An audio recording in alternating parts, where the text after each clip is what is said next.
Hello, Assalamu alaikum. My name is Mustafa Ammar. I will be talking about cybersecurity and data privacy for smart grid.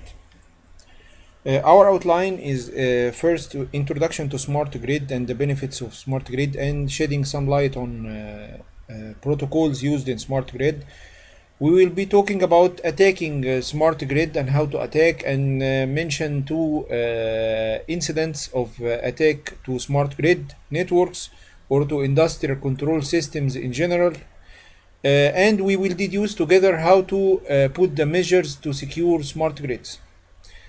Smart grid is a paradigm shift for the power grid, the legacy power grid network. It allows smart management and monitoring for smart grid starting from the generation stations, from the generation till the customer end, passing through the transmission lines, passing through the substations, passing through the customers, monitored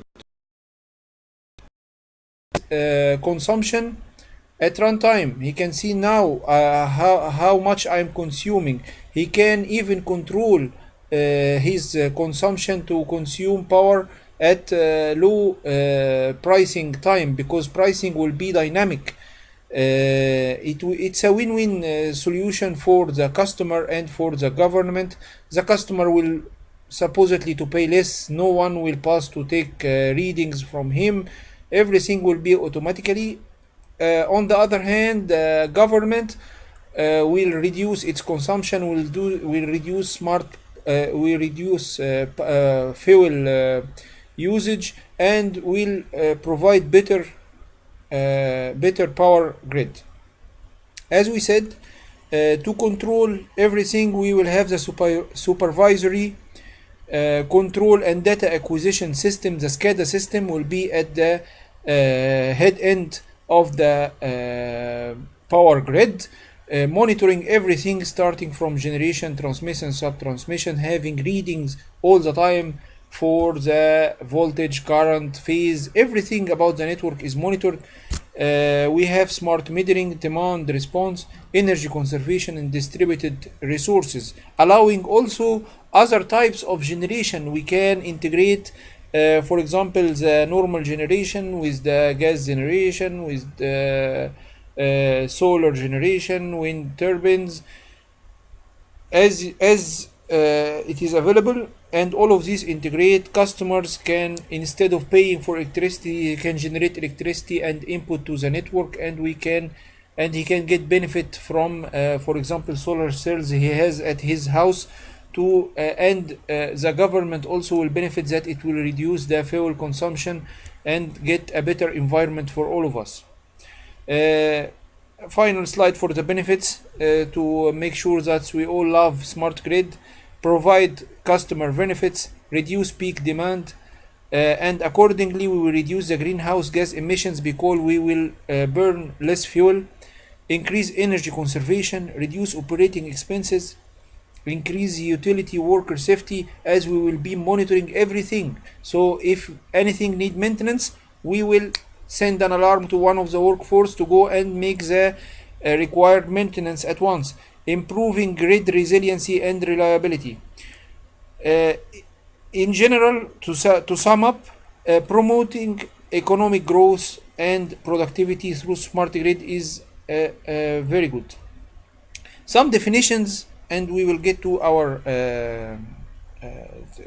other topic. The SCADA is a supervisory control and data acquisition remote terminal unit, programmable logic control. Let's take a look. The supervisory control and data acquisition, this is the brain. This is the brain for the grid. As we see, we have, although this is an old SCADA system of sure, these two Japanese guys are looking for the monitors. They should see here everything about the network. Everything about the network. They see alarms in front of them if, for example, a cable is broken or a circuit breaker needs maintenance or so. They are watching all the programmable logic controller, all the remote telemetry unit. They can control everything from a single place. Remote telemetry unit is simply an interface for the SCADA system to control the devices, the real devices. It takes commands control commands from the SCADA system and transfer it to orders to the circuit breaker, for example, to be open or to be shut down. Okay, I can control through SCADA system the remote telemetry unit. There are specific industrial protocols specific for the communication over this industrial control system. From them, the Modbus control, the DNP3 control protocol, the Profibus protocol, every one of them has its features. Some of them work on serial, some of them work on Ethernet, but I tell you, as I am concerned about security, they are not putting security in mind at all. For several reasons, these protocols are very old because these industrial control mechanisms are also old.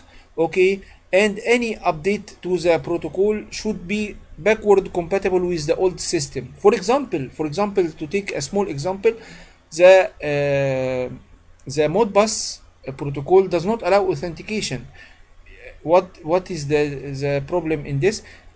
Anyone sends the command to it start applying the command. This is a big problem in security. I should allow authentication. I should authenticate who is entering the command. This is acceptable if we are working in serial peer-to-peer. The cable has one part in the unit, the other part in the SCADA system. This is acceptable because no security problems in the cable. But when we work on network and we have several sources that can send the commands, this becomes a very big issue.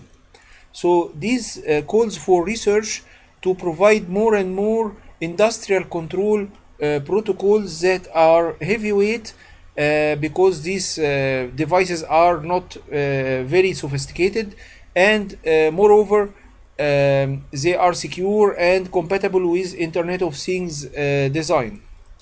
Programmable logic control, it's a small computer that you can specify a program on it that can control a machine. For example,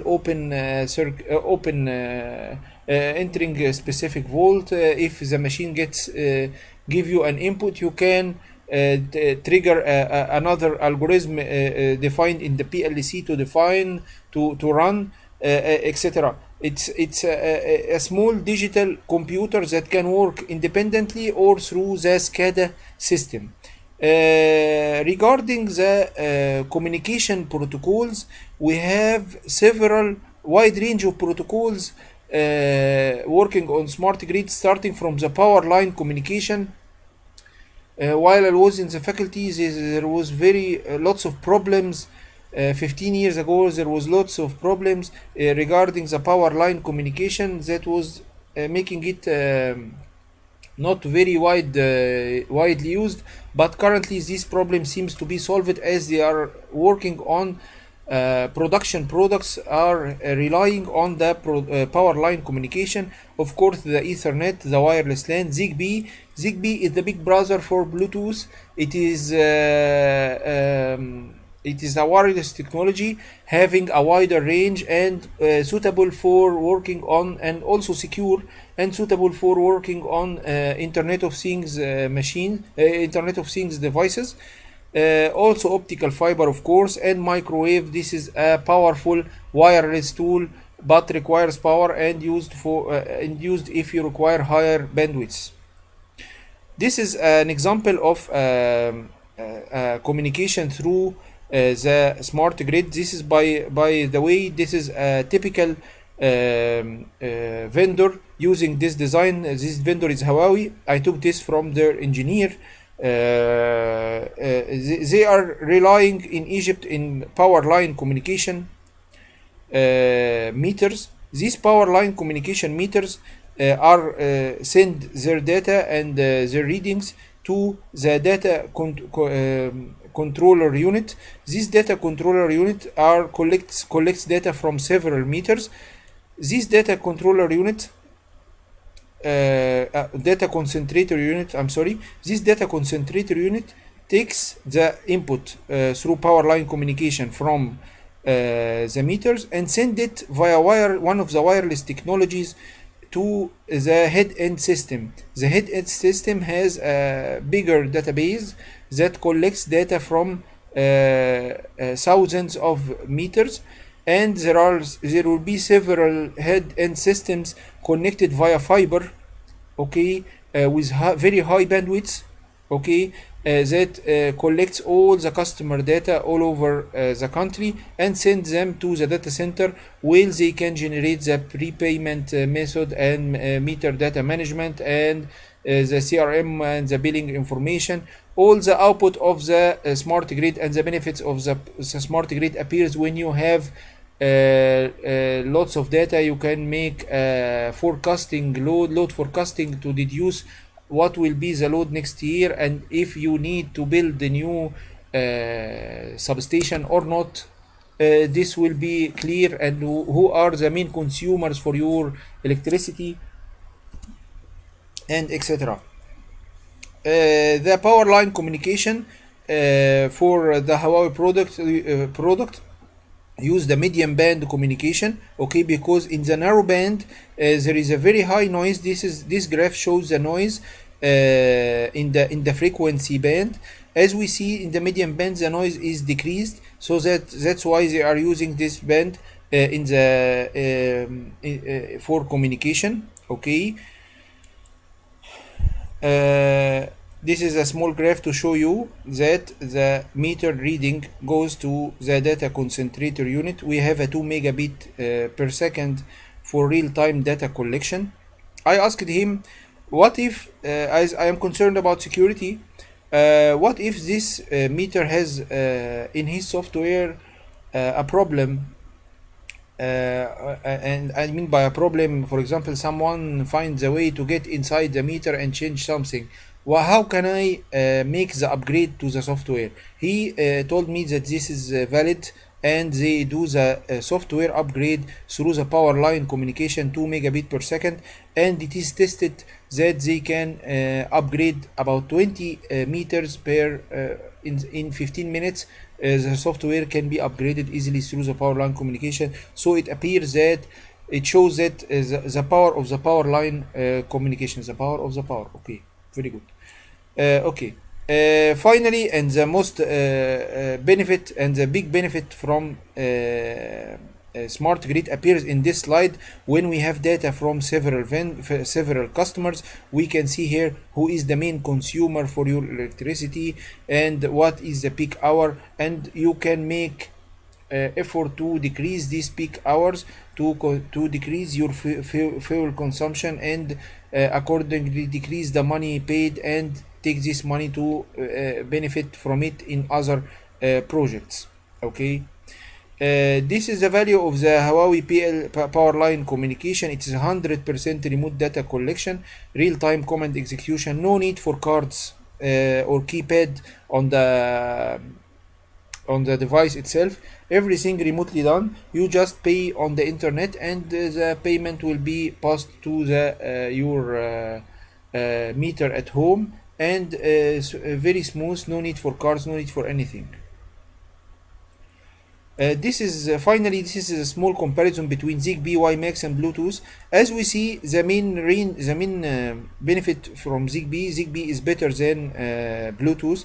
It is 100 meter in range. However, Bluetooth is only 10 meters. That's why ZigBee is competing with power line communication, of course, according to the infrastructure of the country. According to the infrastructure of the country, the electricity company choose the best solution for it and the best practice. In Egypt, they choose the power line communication. The data rate is 250 kilobit per second, which is enough for sending meter data. Frequency bands, it works in this frequency band, okay. Let's talk about attacking smart grid. Just to understand, there is a difference between hacking and ethical hacking. Both of them refers to exploiting system vulnerabilities. Vulnerability means a weakness in the system. Okay, this hacker notice this vulnerability or this weakness and start exploiting this vulnerability to get inside the system or change system behavior or cause problems to the system, modifying system features. There is ethical hacking. How come this ethical hacking? This ethical hacking is doing this under supervision from the company hiring him. They are hired to do the penetration testing to test the system if someone can penetrate or not and provide report to enhance the security of the system. Normally ethical hacker used to be bad hackers, but let's leave this to their intentions. Effects of hacking on business. Of course, hacking now has a very big effect on system, on business. It starts from compromising unauthorized information, loss of revenues, business loss, and the most important thing is the reputation. Reputation, when it is destroyed, especially for example for some industries like banking, for example, if a bank is hacked, no one will trust it to put his money, for example, in it. The same for universities, the same for very important places like this. Reputation matters. Okay, there, as I told you, there are several type of hackers. We will mention 2 or 3. Black hats are the bad guys. They have the knowledge and they are using for destruction. White hats are the scientists that use their knowledge to secure systems. And currently I want to mention something. Lots of companies are putting bug bounty programs for hackers to if they find any weakness or vulnerability in the system or find any bug, they can report it and get money for this.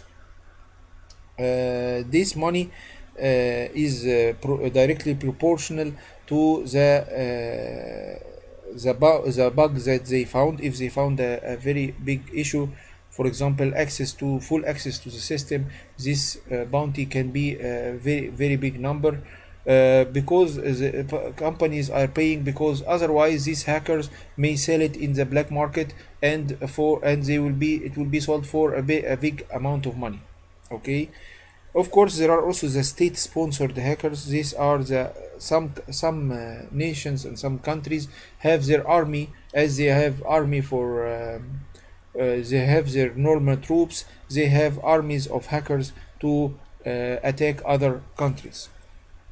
Hacktivism is a concept. It's hacking for a reason. Hacking for a reason. I have a reason to do the hacking to someone. For example, hacking to steal money, hacking to get the reputation of some companies, and etc.